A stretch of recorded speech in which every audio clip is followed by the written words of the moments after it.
Family બધાને good morning, જય શ્રી કૃષ્ણ. તો આજે સવારના નાસ્તામાં સરસ મજાના યલો પૌવા બટેકા જે આપણા છે ફેવરેટ.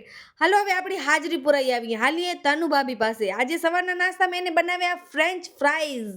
મને કે દિયા તું મારા ફ્રેન્ચ ફ્રાઈઝ જો હું કેવા સરસ મજાના બનાવું છું. પહેલા તનુ ભાભીને રસોઈમાં બહુ ગોપચા મારતા, હવે અમે એને બધું શીખવાડી દીધું છે કે એને અમને શીખવાડી દીધું છે, ખબર નથી પડતી કેમ કે આજકાલ બધી નવી વેરાયટી બહુ બનાવી રહી છે, જે બનાવે છે ચટપટ જટ બહુ મસ્ત મજાના.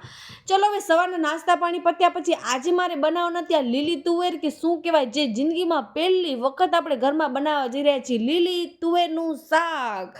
તો ચલો હવે તમારા બધાની સામે પ્રેઝન્ટ થઈ જશે ફટાફટ. તો મેં લીલી ડુંગળી 2 લીધી હતી, એ લીલી ડુંગળી નહીં, લીલી તુવેર. દિયા શું બોલસ પડી.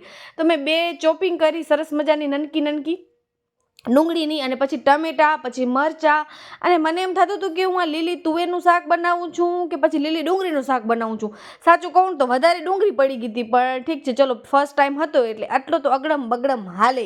બેઝિક મસાલા અને શાકની હાલત બહુ ગંભીર. મેં તો ગોળ ને રોટલી ખાધા. ને પછી આપણા પાર્લરમાં કસ્ટમર હતા, તો આપણે તો તમને ખબર જ છે કે કેવા કામ કરીએ છીએ. તો જો કેટલા મોટા વાર હતા ને કેટલા બધા લાંબા, એટલે આ ટાઈપના હતા ને મેં એને આ ટાઈપનો રિઝલ્ટ આપ્યો. ચલો લીલી તુવેરનું શાક તો બીજી